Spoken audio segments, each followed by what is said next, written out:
Les femmes sécrètent aussi de la testostérone. Nous, on en sécrète beaucoup plus. Les hommes ont également des oestrogènes et de la progestérone à faible dose. Tout n'est que question d'équilibre dans le corps. L'insuline, par rapport au sucre, vous bouffez beaucoup de sucre, vous éclatez vos niveaux d'insuline, ça va envoyer un message à vos ovaires d'augmenter le niveau de testostérone qui mène à des problèmes d'ovaires polykystiques, les kystes au niveau des ovaires qui sont relativement douloureux. Autre trouble que vous pouvez avoir dû à ce surplus de production de testostérone provient, dans un premier temps, d'un problème au niveau de votre alimentation. Trop de sucre. Le sucre, à la base, n'est pas forcément naturel, sauf dans le lait et dans les vrais fruits. Fructose que vous trouvez dans les fruits, je vais juste faire la petite parenthèse par rapport à ça. Les fruits d'aujourd'hui, ça revient au même que de manger un gâteau. Donc, ouais, je mange en collation parce que j'ai entendu que c'était bien mes 5 fruits et légumes par jour, je mange une pomme ou une banane ou une poire, peu importe. Ben à ce moment-là, manger un gâteau, ça reviendra au même. Et dans le gâteau, vous avez du gras, donc vous aurez un impact hormonal beaucoup moins fort que si vous bouffez un simple fruit. Pourquoi ? Les fruits, l'homme, ça fait que depuis quelques années qu'il est habitué à en manger. On n'est pas des chasseurs-cueilleurs. Ça, c'est une connerie. On bouffe de la viande depuis toujours. Sauf que l'homme a décidé de planter des pommiers un peu partout. Et comme il n'y en avait pas assez et que c'était assez cool, ben du coup, on va augmenter la production. On va doser tout ça avec des sulfates et autres chenilles du genre. Et donc, vous vous retrouvez à avoir des fruits qui ne sont pas du tout de saison, complètement vidés de vitamines. Alors, il y a des études qui vont dire aujourd'hui, la pomme a 50 fois moins de vitamines qu'il y a 100 ans en arrière. Et il y en a d'autres qui vont dire qu'elle a 100 fois moins que 100 ans en arrière. Combien de fois moins, on s'en fout. Il y a vraiment plus beaucoup de vitamines dans les fruits. Un fruit, c'est du sucre, c'est du fructose. Notre corps a besoin de glucose. Donc, glucose, c'est du sucre pour fonctionner au niveau de votre cerveau, au niveau de vos organes, au niveau de votre fonctionnement hormonal et naturel. Le fructose n'est pas un sucre assimilable par le corps. Le fructose va partir dans votre foie et va subir 3 transformations différentes. Je ne vais pas rentrer dans les détails, mais en gros, il y a 3 transformations chimiques pour essayer de casser une molécule de fructose.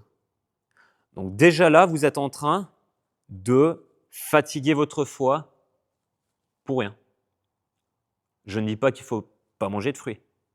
Manger du fruit sans rien d'autre, ça c'est la pire chose à faire.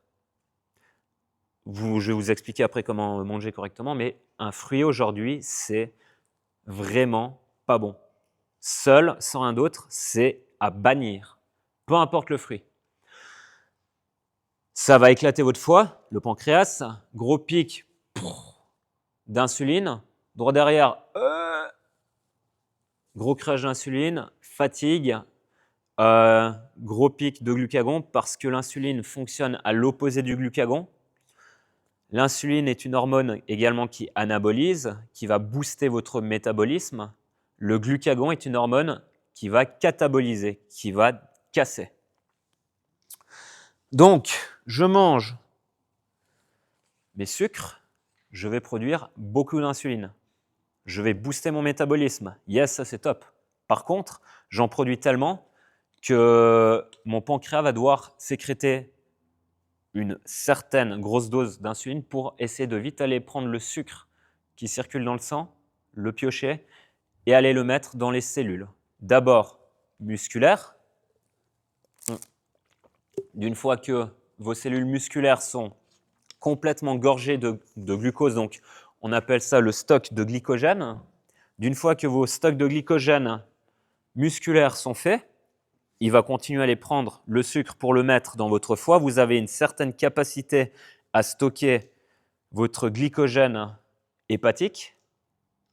Et d'une fois que votre foie est gorgé de sucre, de glycogène, bah, le reste, il va devoir aller, pour éviter d'avoir encore ce haut taux de glycémie, il va devoir aller le mettre dans les cellules adipeuses. Donc en gros, je me bouffe un fruit, mon foie se fatigue pour rien, et droit derrière, pour limiter la casse, je vais devoir vite aller le mettre dans mes muscles, dans le foie. Le problème, si tout est déjà gorgé de glycogène parce que vous ne faites jamais de sport, ou que vous ne les videz pas suffisamment, ou que vous n'êtes pas habitué à travailler de la bonne manière pour les vider, bah en fait, vous allez commencer à faire du gras petit à petit.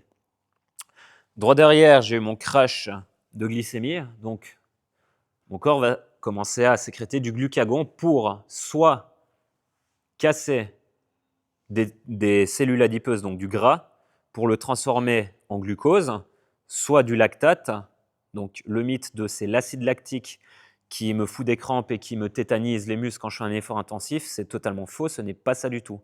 On en produit naturellement de cet acide lactique sans rien faire. C'est quelque chose qui circule dans notre sang. Mais le glucagon va également le transformer en glucose. Ou il va casser de la protéine, donc du muscle, pour le transformer en acides aminés. Les acides aminés sont pleins d'amines qui forment une molécule de protéine qui, ces molécules de protéines, forment vos cellules musculaires. Donc en fait, il peut aller bouffer votre muscle pour le transformer en glucose. Et c'est là que je fais le pont sur les diètes zéro sucre. Les diètes low carb, le sucre, c'est pas bon. Ben, là, j'ai récupéré une cliente. Elle m'a dit qu'elle recommençait à manger 800-900 calories par jour, que c'était beaucoup. Sa diététicienne l'avait mise autour des 600 calories avant pour perdre du poids. Diététicienne. Donc, c'est quand même des grosses études. Donc, là, on est parti pour « Ouais, je suis content, tu vois, j'ai fait ça pendant 2 mois, j'ai perdu quasiment 23 kilos. » Ouais, super, tu as perdu 23 kilos sur la balance, mais dans tes 23 kilos, tu as perdu à peu près 10 kilos de masse, 10 kilos de masse grasse et 13 kilos de masse musculaire. Au sport, j'ai plus la capacité de soulever une barre à vide. Zéro force. Tonicité, il n'y a plus rien.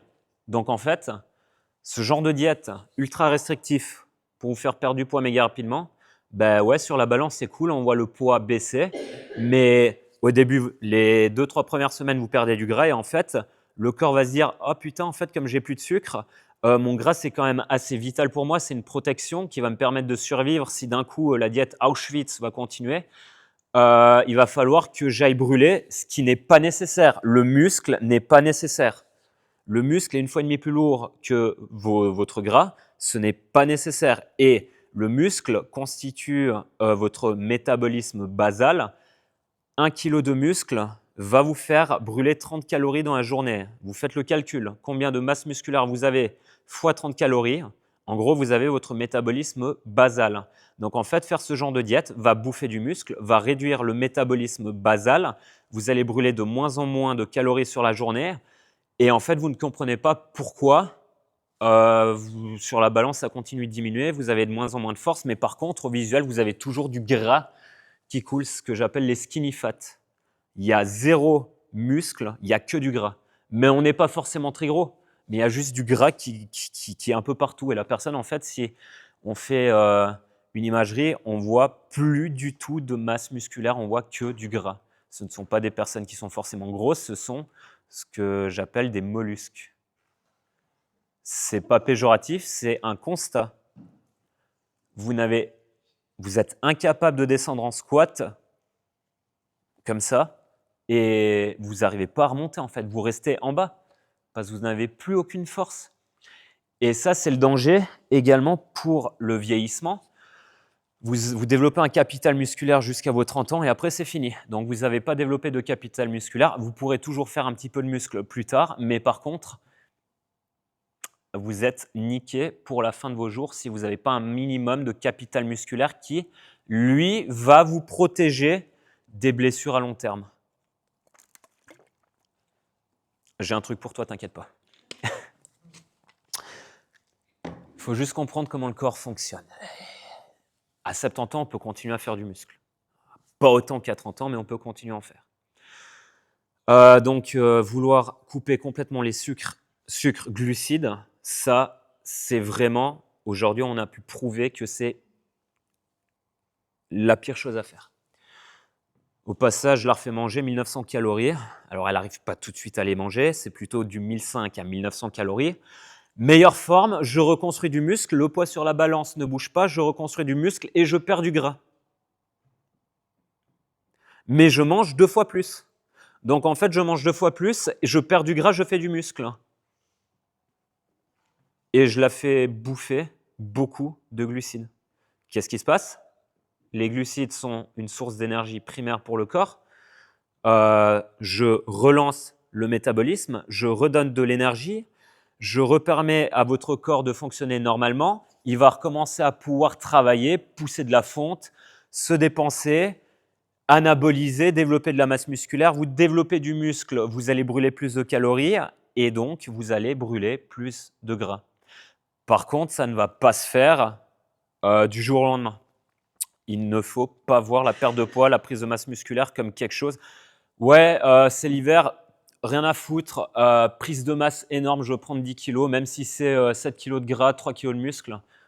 À part dérégler votre système hormonal. Et au passage, tout ce que vous allez essayer de reperdre pour sécher pour l'été, vous aurez tout perdu, même le muscle, parce que même quand on essaye de sécher, vous allez quand même brûler un peu de muscle, à moins de faire les choses correctement.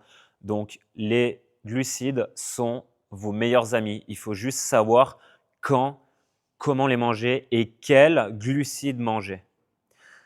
Un régime qui se base uniquement sur des calories, c'est un régime à foutre à la poubelle.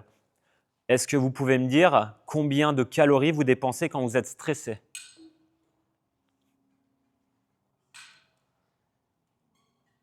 Ah, donc en fait, je suis un régime où je dois bouffer tous les jours 2000 calories pour perdre du poids. Par contre, un jour, je suis stressé, un autre jour, tout va bien.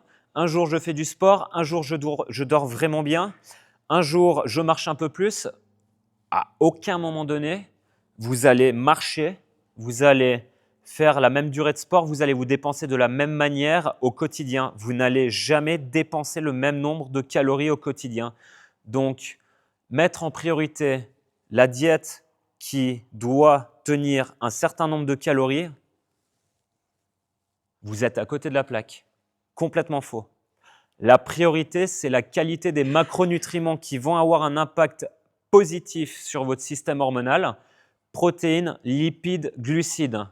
Ça, c'est la première chose. À chaque repas, les 3 macronutriments. Il n'y a pas à discuter. Manger une pomme ou une banane en collation, mais non, vous n'étiez peut-être pas au courant, maintenant vous êtes au courant. Vous le faites encore demain, c'est de votre faute si votre corps va partir en couille. Vous ne savez pas, ce n'est pas un problème. À partir du moment où vous avez l'information, c'est de votre devoir et responsabilité de faire les choses pour améliorer votre santé. 3 macronutriments par repas, ce n'est pas plus compliqué. Protéines, glucides, lipides.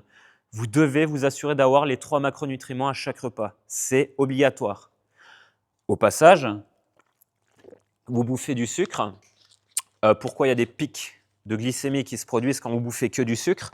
Parce qu'en fait, c'est tellement facile à digérer que vous allez digérer, ça va vite partir dans le sang et grosse sécrétion de votre pancréas d'insuline. Vous rajoutez des protéines, vous rajoutez des lipides. Comme la protéine pour être digérée, elle a besoin de glucagon. Glucagon, hormone opposée à l'insuline. Oh, magie, magie. D'un seul coup, mon insuline, au lieu de faire ça, elle ne fait plus que ça. Parce qu'en fait, j'ai le glucagon qui va lisser le pic, qui fait qu'en fait, je produis moins d'insuline. Ça paraît logique d'un coup. Donc, jamais des sucres seuls. Vous voulez vous bouffer une glace?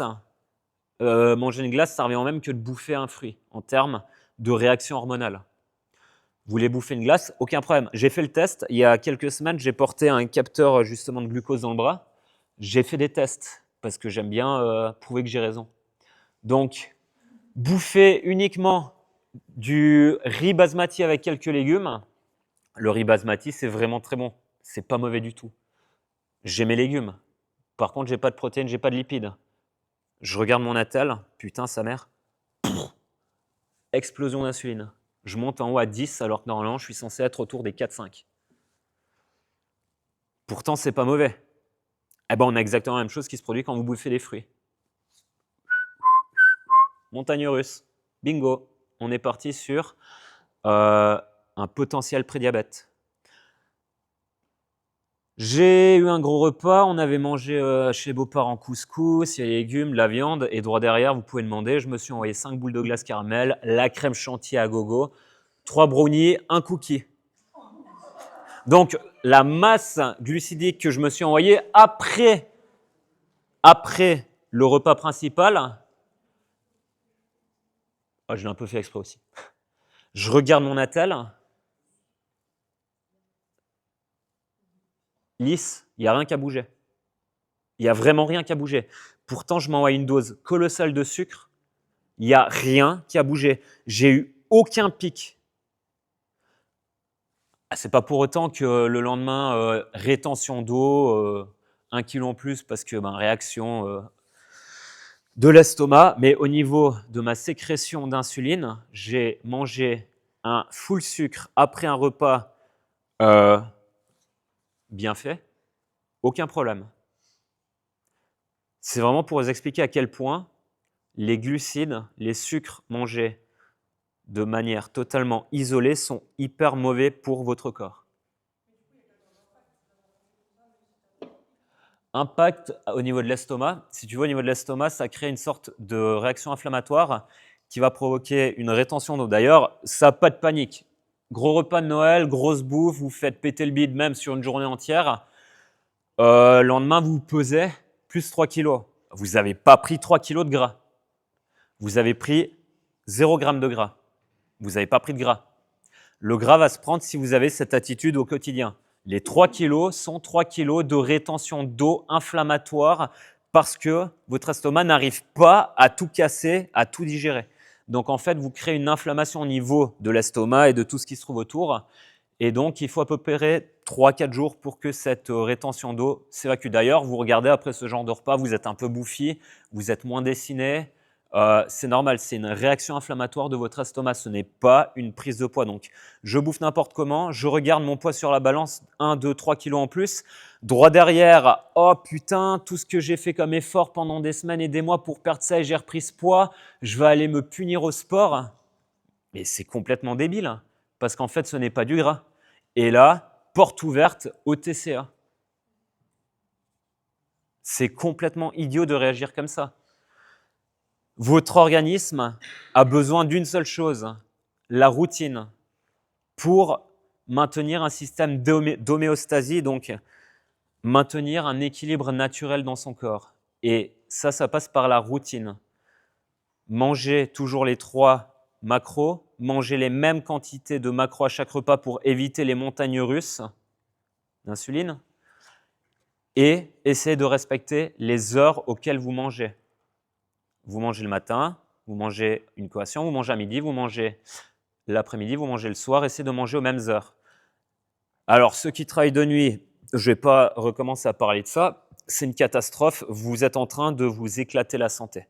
Tous ceux qui travaillent de nuit jusqu'à 30 ans, c'est OK, après il faut absolument arrêter ça, c'est vraiment dangereux pour votre corps. Mais ça, c'est un autre débat. Vous mangez à heure régulière, votre système digestif reçoit de l'alimentation, il sait comment il doit travailler, vous mangez les mêmes quantités, il sait quelle quantité d'enzymes, de sucre pancréatique, de sucre digestif il doit produire pour casser tout ça. Il ne va pas trop travailler parce que vous le surchargez à un moment donné et droit derrière, vous lui donnez un peu moins.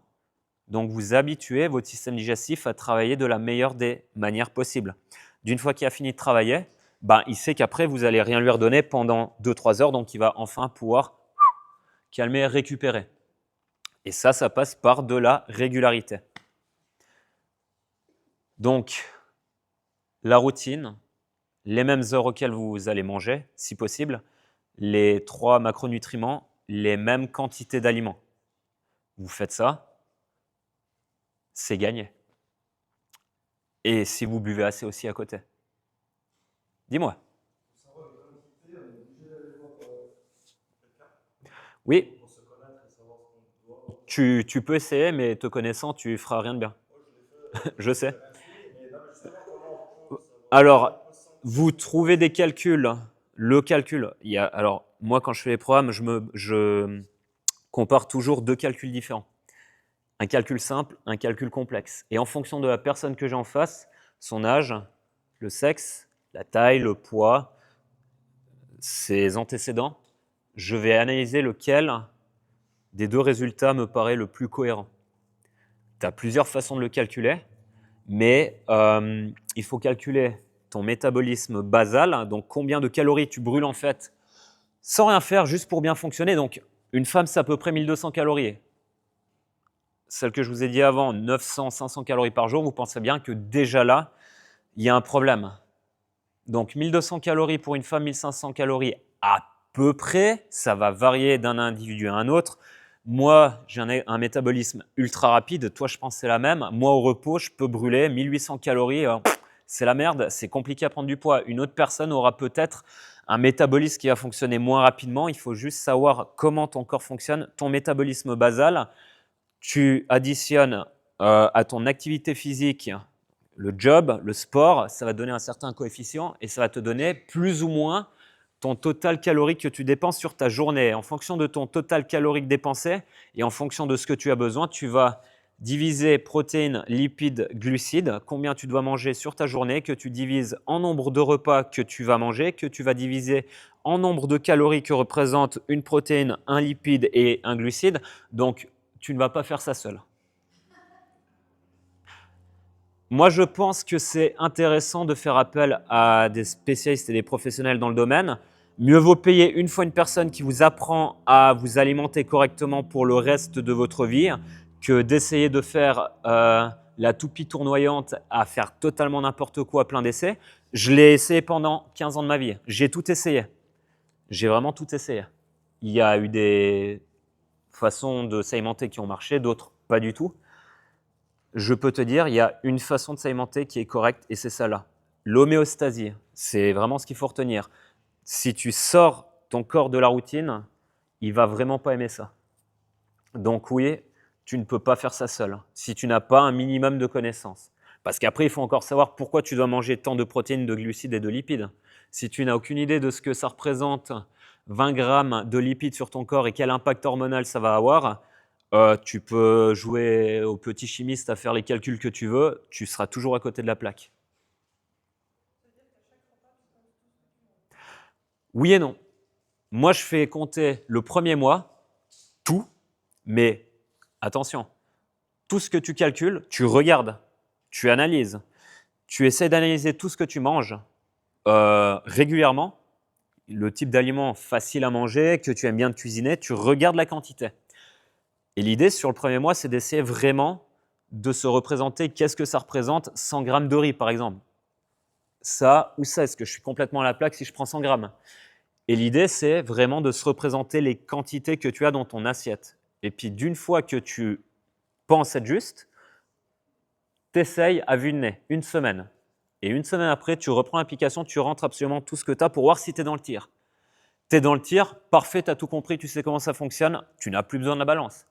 Par contre, si au lieu de te mettre 100 grammes dans l'assiette, droit derrière, tu te remets 180, 200 grammes, là, va falloir recommencer à utiliser l'application jusqu'à ce que tu puisses vraiment devenir autonome et que tu arrives à te rendre compte de qu'est-ce que ça représente telle ou telle quantité de brocoli, de riz, peu importe, dans ton assiette, si tu veux. Parce que entre, je te dis, tu dois manger 200 grammes, tu mets ça ou ça va pas avoir du tout le même impact sur ton corps. Donc oui, au départ, c'est important de peser pour vraiment se rendre compte. Parce que sinon, tu dois manger telle quantité de tel nutriment et que tu n'as aucune idée de ce que ça représente, c'est compliqué. Donc c'est vraiment quelque chose qui est bien de faire au début. Mais le but, c'est de devenir autonome et surtout que ce ne soit pas contraignant. 80% de votre alimentation est bien gérée, le 20%, vous pouvez vous faire plaisir. Nous, dans notre façon de manger, on mange 5 repas par jour. 5 fois 7 jours, 35 repas. Tu as 35 repas sur la semaine, tu te fais plaisir sur 5 repas, kebab, pizza, peu importe, 2-3 bières, aucun problème. Si le 80% du taf est fait, ton corps sait que c'est vraiment de temps en temps que tu te fais plaisir. Et ça va au passage te permettre de tenir vraiment sur la durée. Parce que comme je te dis, ce n'est pas un régime, c'est une hygiène de vie que tu dois avoir. Et malheureusement, aujourd'hui, dans la vie qu'on a, je pense qu'on n'a vraiment pas le choix que de faire comme ça. Vous pouvez essayer de manger plus ou moins à l'œil, comme vous pensez le faire. Je ne suis pas convaincu que ça va vraiment avoir autant d'impact sur votre santé que de prendre le temps une fois de faire les choses correctement et puis d'après de le tenir à vie, quoi. Dis-moi. Très bien, j'allais y venir. Les 3 macros, les horaires, la qualité des aliments. Ultra transformés, ça je pense qu'il n'y a pas besoin d'avoir fait l'uni pour comprendre que c'est ultra merdique. En plus des édulcorants, agents conservateurs et autres, ce qu'il y a de vraiment merdique dans les aliments ultra transformés, c'est le glutamate. Est-ce que vous savez ce que c'est le glutamate? Exactement, mais c'est du sucre en fait. Glutamate, glucose. C'est une sorte de sucre ultra transformé. Une fois de temps en temps, c'est pas un problème. Par contre, bouffer de l'ultra transformé tous les jours parce que vous avez la flemme de vous faire à manger, alors là par contre, le glutamate, on en a absolument partout. Les cornichons, vous regardez, il y en a. À quel moment on est censé en trouver dans des aliments acides?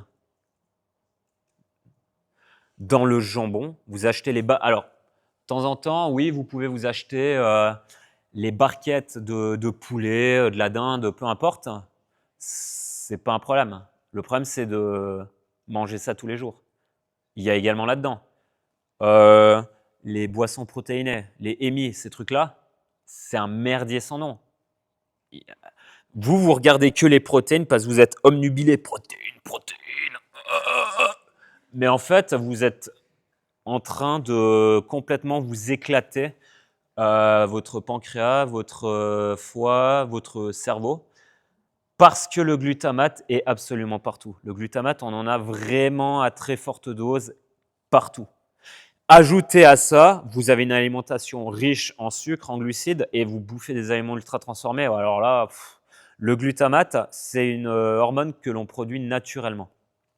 C'est une hormone, d'ailleurs, que j'ai noté, il y a tout qui est là. Vous pouvez sans autre afin prendre une photo et puis chercher un peu plus en détail sur le net. C'est une hormone neuroexcitative qui va stimuler votre système nerveux.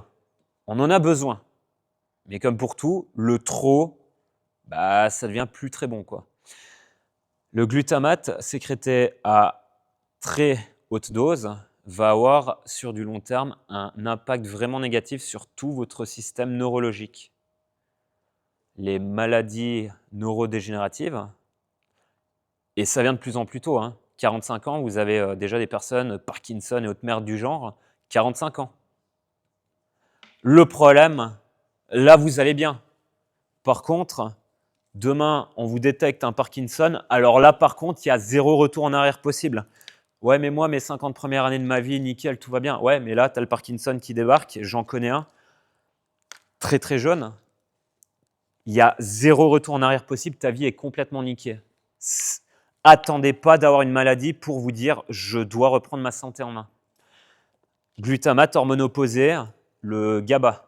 Le GABA, alors il y a des noms couchés dehors, c'est l'hormone opposée qui, elle, va plutôt avoir tendance à nous apaiser, à nous calmer, favoriser l'endormissement, neuroprotecteur, un impact sur donc, le sommeil, le bien-être, etc., etc. Donc, un déséquilibre glutamate-GABA, trop de sucre, trop de glutamate, neuroexcitateur, va devenir également pro-inflammatoire, système nerveux, maladie neurodégénérative, problème d'insomnie, problème dépression.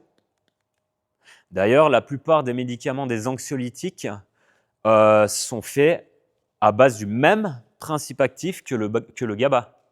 Les personnes dépressives qui bouffent des anxiolytiques, antidépresseurs, somnifères, en fait, contiennent cette substance dérivée de GABA.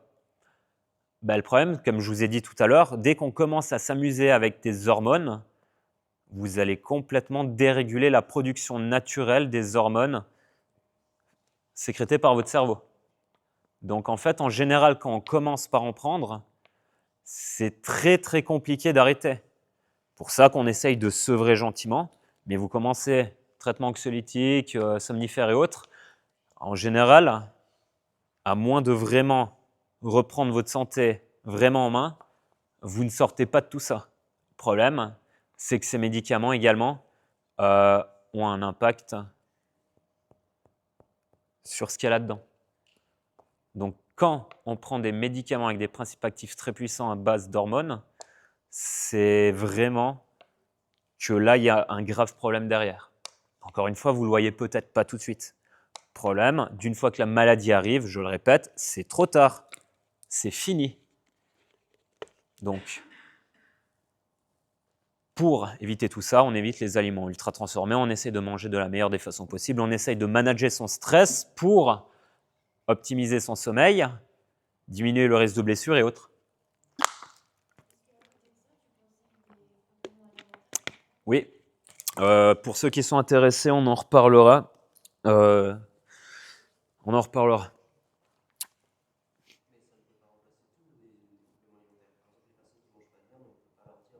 Alors, les véganes, ça, je ferai une prochaine fois une présentation sur ce genre de problématique.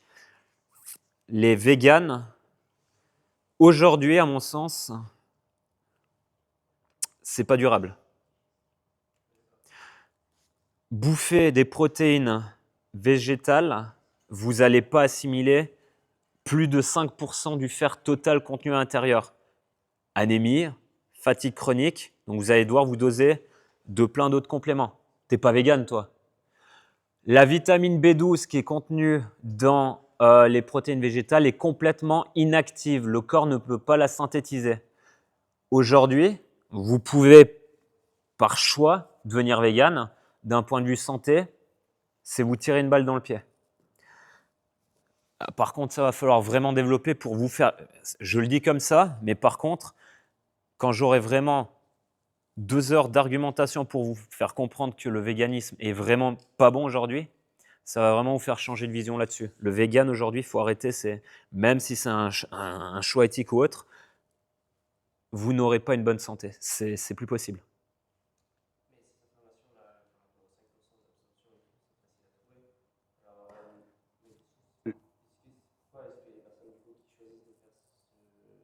Là, ouais, non. C'est ça le problème. C'est qu'aujourd'hui, on fait tout et rien sans comprendre pourquoi.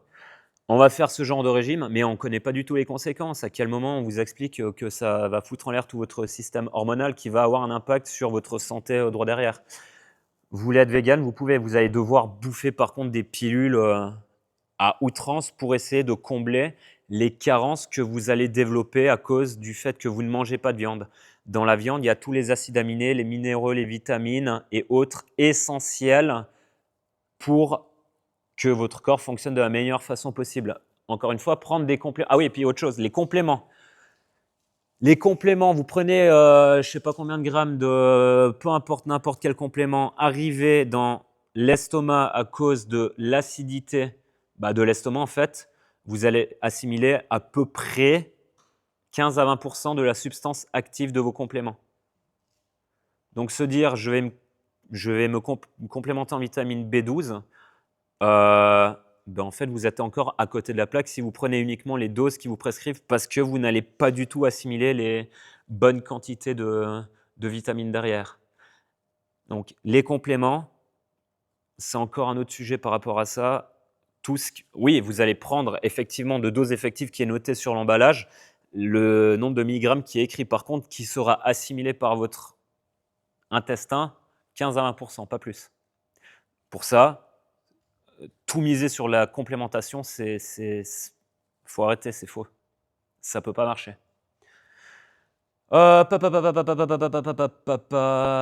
Le voilà, métabolisme, là on en a parlé avant. Évidemment, tous ces troubles hormonaux vont avoir un impact sur la thyroïde, qui va avoir un impact sur la T4 et la T3. Vous connaissez, vous avez déjà fait des analyses, on calcule la T4 et la T3, on va trouver des déséquilibres entre les deux, ce qui est totalement normal, parce que votre glande thyroïdienne sécrète à peu près le 90% de T4 qui, elle, va être synthétisée en T3 qui, elle, sera active par votre corps. Il y a à peu près le 10% de votre T4 qui sera absolument active par votre corps, pas plus. Donc, voir là-dedans un déséquilibre, avant de vouloir parler de ça, soyez sûr déjà d'avoir une bonne hygiène de vie à côté, avant de vouloir avoir des compléments autour de la thyroïde. Ouais, mais moi j'ai des problèmes de thyroïde. Alors, toutes les personnes qui ont des dérèglements au niveau de la thyroïde, sur 10 personnes, vous avez peut-être une personne qui a effectivement un réel problème de thyroïde. Les 9 autres personnes, en fait, ce n'est pas la thyroïde la cause de leur problème, c'est leur hygiène de vie ultra merdique qui a complètement dérégulé la production naturelle hormonale de la thyroïde. Vous avez un problème de thyroïde, c'est pas que vous avez un problème de thyroïde, c'est que vous avez complètement éclaté tout votre système hormonal qui a à son tour éclaté votre système thyroïdien. Mais quand je vous dis que l'alimentation, le sport et le sommeil, vous réglez tout, ben, au final, c'est pas plus compliqué que ça. C'est juste pour vous faire comprendre l'importance de ces 3 facteurs-là.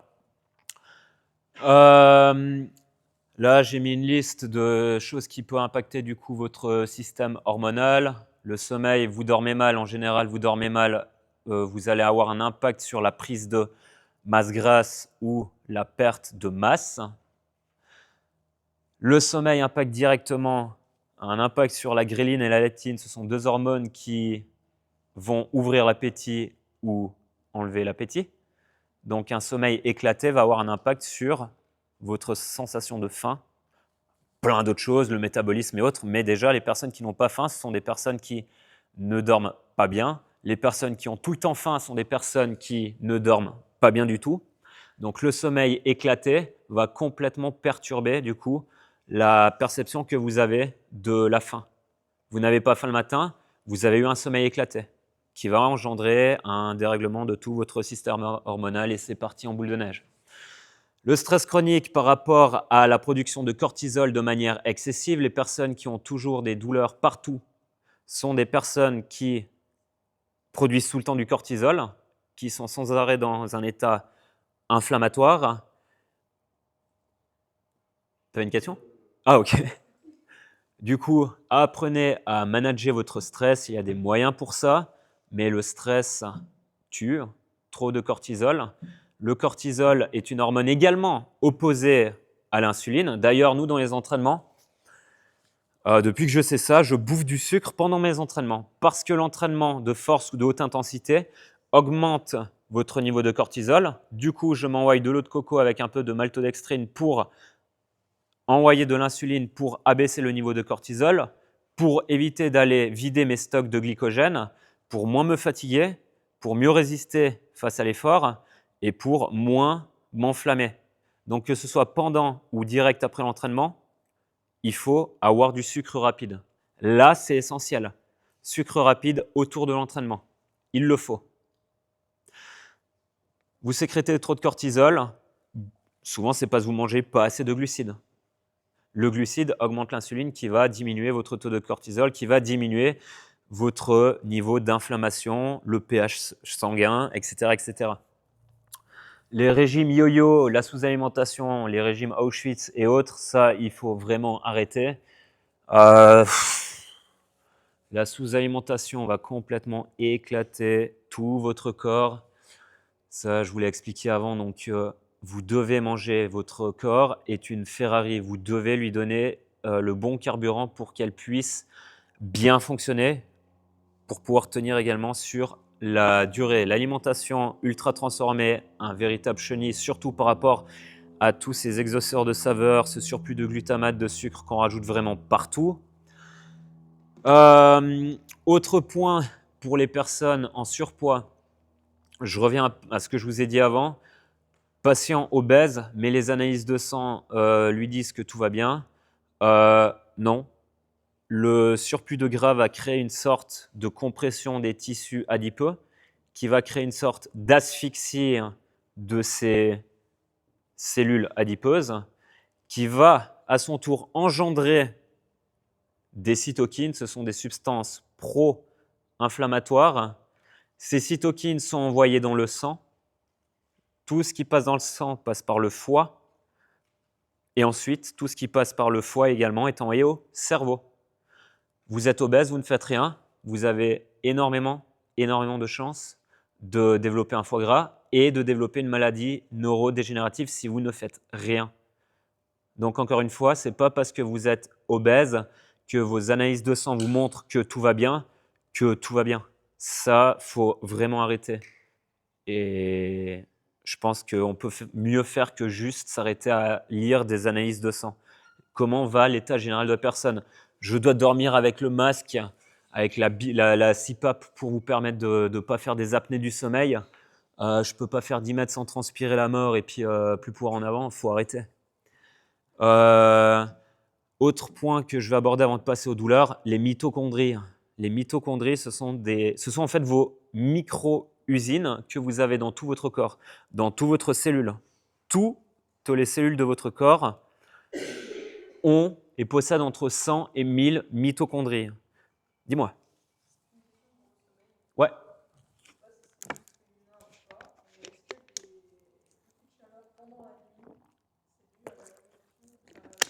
Ça dépend tout comment tu as mangé avant de dormir. Tu bouffes beaucoup avant de dormir. Là, ton système digestif, il doit vraiment travailler, puis tu fais aucun effort. Donc, en fait, c'est plus la quantité. Je l'ai vécu dans mon dernier régime. 6 mois pour prendre 4 kilos. Je bouffais à peu près 350 grammes de riz, 200 grammes de viande. Enfin, j'avais 2 grosses assiettes à bouffer tous les soirs. Tu demandes à Coralie dans quel état je suis pour dormir. C'est pas foufou. Et au passage, j'ai pris quand même 4 kilos en 6 mois. J'ai recommencé à manger normalement. En 3 semaines, j'ai tout reperdu. Donc, je me suis surchargé en termes de bouffe. Le système digestif, je l'ai complètement éclaté. Tu dors pas bien après, ça c'est clair net. C'est plus une surcharge, à mon avis, alimentaire avant de dormir. Les mitochondries, donc, ce sont les micro-usines que vous avez dans votre corps. Vous pouvez les développer grâce à du sport d'endurance, tout ce qui est cardio, grâce à des efforts de renforcement pour développer du tissu musculaire, renforcement. Plus vous aurez une mitochondrie, plus vous serez capable de transformer de l'énergie. En fait, tous les sucres, tous les aliments vont dans les cellules et c'est les mitochondries, en fait, ces micro-usines qui vont en fait les transformer en ATP, donc en énergie pour votre corps. Les personnes qui souffrent en général de fatigue chronique sont des personnes qui ont des problèmes au niveau de ces mitochondries. Soit le surplus de sucre, d'insuline, on entre en phase de prédiabète, on crée une sorte de résistance à l'insuline. Les mitochondries ne savent plus comment travailler pour produire de l'énergie. Vous avez des sortes d'hypoglycémie réactionnelle par rapport à une surconsommation de glucides. Je l'ai vécu. Il y a 4 ans en arrière, avant d'aller m'entraîner, tu vois, je suis pas bien, j'ai bien bouffé à midi, je me dis je vais bouffer 200 grammes d'Awan avec un peu de prod, je vais quand même bien me charger avant l'entraînement. Une demi-heure après, je comprends pas, putain, je suis fatigué, je suis ras-le-mort, je peux plus en avant, et je suis à 2 doigts de passer dans les pommes, je suis pas bien. Je vais m'envoyer un sachet de sucre ou alors une pomme pote pour me redonner du jus. Je comprends pas, pourtant j'ai bouffé juste avant. À mon avis, à ce moment-là, j'avais vraiment fatigué tout mon système mitochondrial qui était incapable de transformer le sucre en énergie.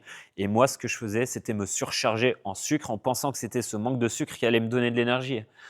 Et le jour où j'ai complètement arrêté de manger autant et que j'ai fait attention à comment je dormais et que j'ai diminué le nombre de cafés que je m'envoyais dans la journée parce que tu es fatigué, entre 3 patients, je m'envoyais un café, ce qui faisait que je tournais entre 12 à 15 cafés par jour. Je sens plus l'effet de la caféine, je suis tout le temps éclaté. Tout ce que je vous dis là, je l'ai vécu, donc c'est pour ça que je peux m'affirmer ainsi. J'ai arrêté la caféine. Alors, 1 mois, ça a été un enfer. Tu es fatigué, mais tu te forces à pas boire de café.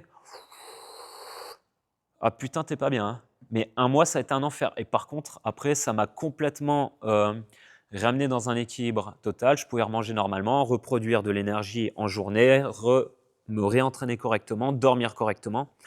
J'ai dû retrouver un équilibre que j'avais complètement perdu, je pense à cause d'une suralimentation, un sommeil de mauvaise qualité et un surentraînement.